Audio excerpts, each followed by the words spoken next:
Hello students, myself Kumar Gaurav और आज हम लोग हाइट एंड डिस्टेंस में कुछ आगे देखेंगे। क्लियर? ये आपका एक्सरसाइज 9.1 का क्वेश्चन है। क्वेश्चन नंबर है 11। क्लियर है? क्वेश्चन नहीं, क्वेश्चन क्या बोलता है कि एक टीवी टावर है जो कि कैनल के किनारे पर वर्टिकली खड़ा है from a point on the other bank directly opposite the tower. इसका मतलब कि दूसरे किनारे पर, मतलब टावर के जस्ट अपोजिट दूसरे किनारे पर किसी पॉइंट से एंगल ऑफ एलिवेशन टावर के टॉप का 60 डिग्री है। क्लियर है?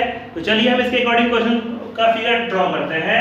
तो मान लीजिए कि मेरा ये कैनल है। क्लियर है? इस कैनल के इस साइड जो है टावर है, ठीक है, ए बी। क्लियर? और मान लीजिए कि इस पॉइंट से टावर का एंगल ऑफ एलिवेशन कितना डिग्री है? 60 डिग्री। क्लियर?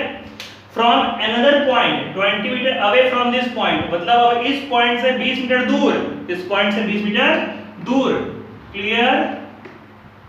इस पॉइंट से 20 मीटर दूर।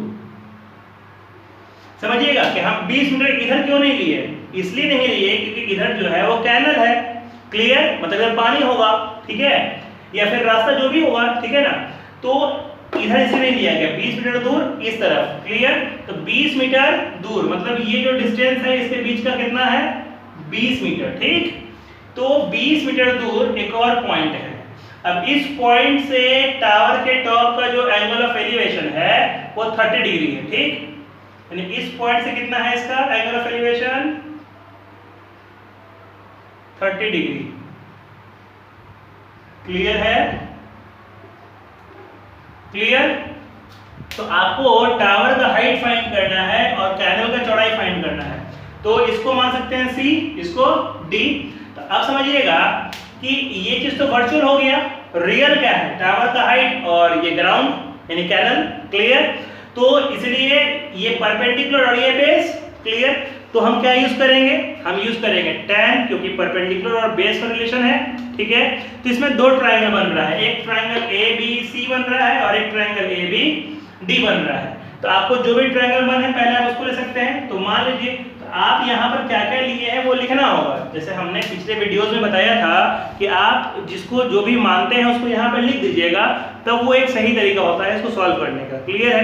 तो देखिए लिखेंगे इन ट्रायंगल ABC, चूंकि 60 डिग्री है तो tan 60 कितना बाई कितना होगा? AB by BC। तो tan 60 का वैल्यू √3। AB मालूम है क्या? नहीं, AB बाई BC। तो ये BC डिवाइड में क्या हो जाएगा? मल्टीप्लाई में, तो √3BC is equal to AB। Clear? अब समझिएगा इन ट्रायंगल ABD। क्लियर? तो कितना? तो tan 30, तो tan 30 क्या होगा? AB by BD। Clear? AB by BD। तो tan 30 का वैल्यू कितना होता है? 1 बाई √3। AB, तो हमने AB का वैल्यू निकाला है क्या? √3BC। तो जहां AB वहां क्या लिख देंगे? √3BC। क्लियर? और ये जो मेरा BD है, ये BD, इसमें दो पार्ट, BC प्लस CD। तो BD को लिखेंगे BC प्लस CD। ये डिवाइड में क्या हो जाएगा? मल्टीप्लाई। तो BC प्लस CD। अब ये √3 इससे मल्टीप्लाई होगा तो क्या हो गया? 3BC। क्लियर? तब ये क्या हो जाएगा इस तरीके से? CD is equal to 3BC, ये प्लस CD प्लस BC उधर भेज दीजिए तो माइनस BC, मतलब CD is equal to 2BC। ठीक है? इसका मतलब ये हुआ कि जो मेरा CD है वो BC का 2 गुना है। CD क्या है? BC का 2 गुना। क्लियर? तो अब समझिएगा CD का लेंथ कितना है? 20। अब ये 2 मल्टीप्लाई में क्या रहेगा? डिवाइड में। तो BC का लेंथ मेरा कितना हो गया? 10 मीटर। और BC मेरा क्या था? कैनल का चौड़ाई। BC मेरा क्या था? कैनल का चौड़ाई। तो कैनल का चौड़ाई कितना हो गया? 10 मीटर। और टावर का हाइट, तो टावर का हाइट तुमने क्या माना था? AB। तो AB का क्या है √3BC, क्लियर। तो √3 इंटू BC का वैल्यू कितना हो गया 10, तो इसलिए जो मेरा टावर का हाइट होगा वो कितना हो जाएगा 10√3 मीटर। क्लियर है, समझ में आया स्टूडेंट्स, इसको नोट किया जाए।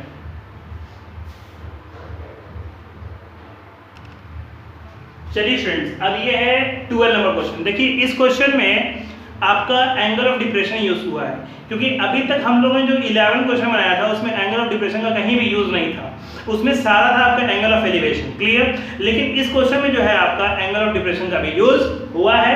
देखते हैं ये क्वेश्चन कैसे सॉल्व किया जाता है। देखिए question, from the top of a 7 metre high building, clear. इसका मतलब क्या हुआ, ये एक बिल्डिंग है जिसका हाइट कितना 7 मीटर, ठीक। तो देखिए बिल्डिंग होगा कहाँ, तो बिल्डिंग होगा ग्राउंड पे, तो पहले बनाएंगे ग्राउंड, तो पहले हमने ग्राउंड बना दिया, क्लियर।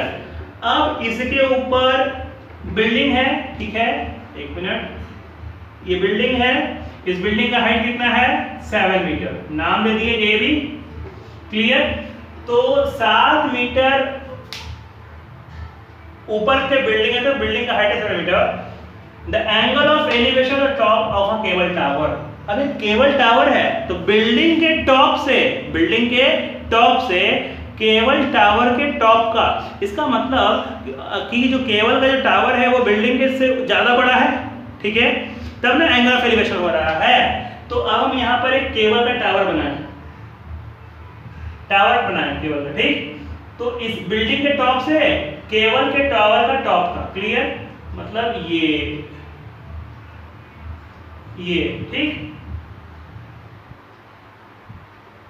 जो एंगल ऑफ एलिवेशन है वो कितना है 60 डिग्री, क्लियर, यानी कि यहां हो जाएगा 60 डिग्री। इसको नाम देते हैं CD, clear. And the angle of depression, अब है डिप्रेशन कहां से, of its foot is 45 degree, मतलब इसी बिल्डिंग के टॉप से टावर के फुट का एंगल ऑफ डिप्रेशन, इसी बिल्डिंग के टॉप से टावर के फुट का एंगल ऑफ डिप्रेशन, मतलब ये, क्लियर। तो एंगल ऑफ डिप्रेशन है ना, ठीक है, तो मतलब यहां एंगल बनेगा कितना डिग्री 45, क्लियर है। अब समझिएगा, क्योंकि ये लाइन और ये लाइन पैरेलल, ठीक है, तब जो मेरा एंगल ये होगा वही एंगल ये भी होगा, ठीक है, यानी 45 डिग्री होगा। कैसे, अल्टरनेट डिग्री एंगल से, क्लियर। तो समझिएगा कि अगर ये 45 तो मेरा ये भी क्या हो जाएगा 45, ठीक है। अब थोड़ा समझना यहाँ पे है कि determine the height of the tower, तो टावर का हाइट क्या होगा, तो देखिए यहाँ पर भी एक पॉइंट होगा, तो ABCD, इसको मान लिए E। तो देखिए इसमें मेनली मेरा दो ट्रायंगल बन रहा है, एक ट्रायंगल ABD और दूसरा ट्रायंगल ACE। तो आप चाहिए तो जो भी ट्रायंगल ले सकते हैं। अब थोड़ा समझिए यहाँ पर कि यहाँ पर ये जो हाइपोटेनस आ रहा है, ये जो तिरछा लाइन है, ये वर्चुअल है, ये रियल नहीं है। रियल क्या है, तो रियल है बिल्डिंग का हाइट, केबल टावर का हाइट और ग्राउंड, क्लियर। तो चूंकि आपका परपेंडिकुलर हो गया, बिल्डिंग का हाइट परपेंडिकुलर हुआ और ग्राउंड क्या हो गया बेस, तो परपेंडिकुलर और बेस का कॉम्बिनेशन है, मतलब यहाँ भी हम क्या यूज करेंगे tan, क्लियर। देखिएगा क्वेश्चन, तो आप चाहे तो ट्रायंगल ACE ले लीजिए या फिर ट्रायंगल आप ABD लीजिए। तो मान लीजिए हम ट्रायंगल ABD देते हैं, तो लिखेंगे इन ट्रायंगल ABD, तो tan कितना यूज करेंगे, तो tan 45, तो कितना बाई कितना, तो AB बाई BD। अब समझिए जो लंबाई AB का होगा वही लंबाई ED का होगा, क्लियर है, यहां से यहां तक और यहां से लंबाई सेम होगा, ठीक है।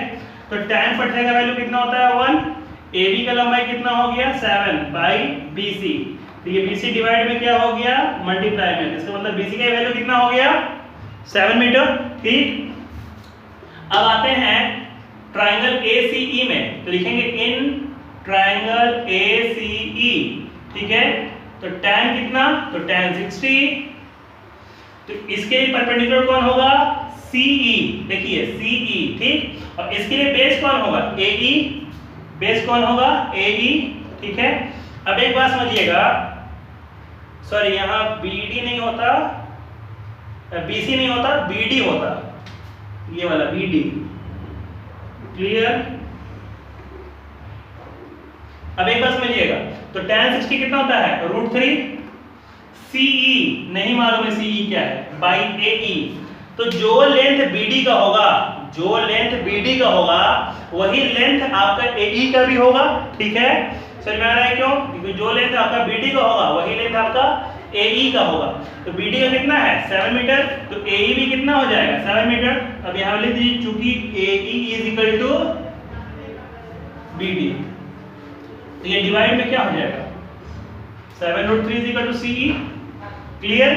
तो height of tower, height of tower, तो टावर के हाइट में दो चीज CE plus ED, CE plus ED, मतलब अगर हम CE में ED ऐड करेंगे तब तो मेरा टावर का हाइट निकलेगा। तो CE मेरा कितना आया 7√3 और ED कितना है ED 7, क्लियर, दोनों में 7 कॉमन हो गया तो क्या होगा √3 प्लस 1 मीटर, ये आपका आंसर होगा। क्लियर है स्टूडेंट्स, समझ में आया? आज के वीडियो में इतना ही।